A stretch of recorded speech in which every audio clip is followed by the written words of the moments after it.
Hey folks, it's Gray1951, and I'm here to do a response to the weekly chat with DVD Collector 1974, James and Claire, and everybody else who is participating in this. Okay, let's see. The first topic had to do with our YouTube hobby. Okay, what is more important to us? Is it the number of subscribers that we have, the number of views, the thumbs up, thumbs down thing? What is important? And I would say that, well, as far as the subscribers go, I just checked and I have 291 subscribers, and they just kind of edge up a little bit, then they go back down. I tend to lose subscribers when I stay away from doing videos for a long time, so that's kind of my own fault. But I don't know. I'd like to have more, and I suppose if I become more active here, the number will go up. But yeah, it's nice to know that you're appreciated and people want to tune in. As far as the thumbs up, thumbs down thing, I've actually been very lucky, and I haven't got that many really negative responses. I think I can only remember getting one negative response to something I put up, and it wasn't that bad. And I guess I'm not that controversial. I don't piss anybody off by what I say, or maybe I'm just dull, one of the two. But I haven't gotten that many thumbs down. Personally, I think the whole rating option is a waste of time, and I know there's a way to disable it, but I haven't figured out how to do it yet. And that's not terribly important. But yeah, I like to know that people are at least somewhat appreciative of what I do. And I think the most important thing to me is getting the comments and starting a conversation. Although I have to admit, I'm very slow at responding to the comments that people give me, that they leave me, and therefore the conversation kind of stops because I don't continue it. So that's my fault, my problem.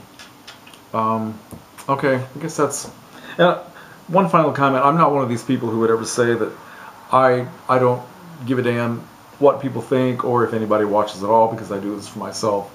I mean, a large part of this is, yeah, I'm doing it for myself, but I really do care that people tune in and watch. And that's one of the big reasons for doing this, is to try to be a part of a larger group and to make friends and contacts and all that sort of thing. So it is important to me.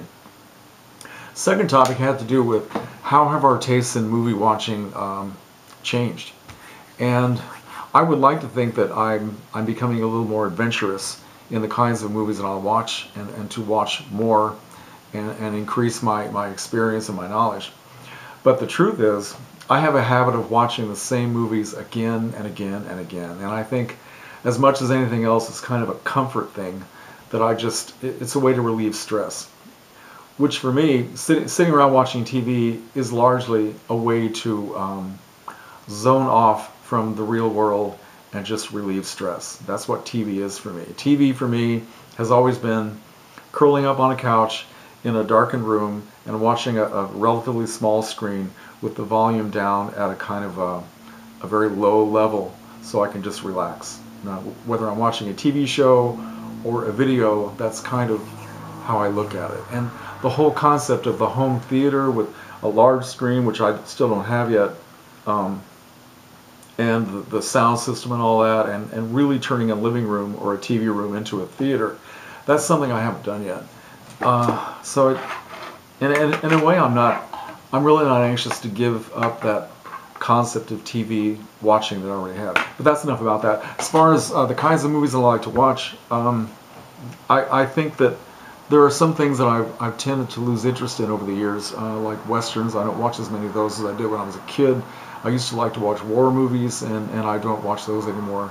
I don't care for the superhero films as much as I did when they all first started coming out back in the 70s. I really don't participate in those. And that's one reason why I don't do a lot of the Top 10 Tuesday list making things, because a lot of the genres that you guys are dealing with are things that I just don't get into, like the animated films. And well, I think last week it was digibooks. I don't have any digibooks. I wouldn't know a digibook if you handed me one. I've only got a couple of steelbooks, so I'm very much kind of an amateur compared to all the rest of you about what I collect and how I collect. But as far as new things that I'm interested in, I've talked about this before, the Asian horror films, which my friend Dave Koenig and a couple of other people that I know have gotten me into. that's something new that I like. So yeah, I guess I'm branching out a little bit. And I still need to catch up on all the modern movies because I live in the past. Nothing wrong with that, but there are a lot of modern films out that I need to go to the theater and see or rent from a video store, and I just don't do it very much. The last new film that I saw was a film called Belle, which is an English film that came out I think last year, and it's just now showing around here, and it was marvelous. It was just a beautiful, beautiful film, and I made a mention of it on Facebook. So if any of you have not seen that film, I highly recommend it, and that's the last new movie that I saw. So I'm missing all the new releases. I'm very lazy and don't have a lot of time to go to the movies. But okay, third topic. What was the third topic? Oh, it had to do with upgrading.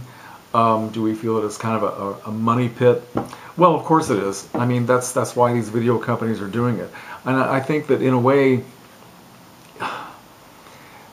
if we all participate in buying these things, these upgrades, and keep buying stuff, then we'll keep the home video industry going. And if we, I mean, that's kind of a crazy way to look at it, I guess, but it's the same thing if we don't go to our local bookstore and buy books.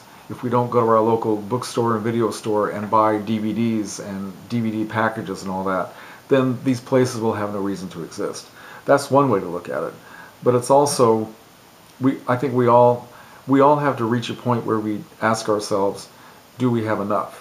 And as James said in his video, for us as collectors and lovers of films, the important thing is to have a copy of a film. It doesn't necessarily matter whether or not it has 4,000 extra features. We just need to be able to watch the film and enjoy it. And I'm getting ready to do an unboxing video, which kind of ties in with this topic because, as I've said before, I have not gotten into Blu-ray yet. I still have a Blu-ray player that's in the box. Haven't taken it out. Do not have a big screen TV. But I recently sent away for a package with 2 Blu-rays, and so I upgraded a couple of films that I already had strictly for the extra features. So I'm as crazy as everybody else, and these happen to be Region 2 European Blu-rays, which means I can't play them on anything I have here. So in order to watch these, I will have to go out and get a region-free Blu-ray player and get a big screen TV to hook it up to. So yeah, upgrading. I can't really give an intelligent answer to this question because I'm losing my mind. Okay, that's my response. So take care, folks.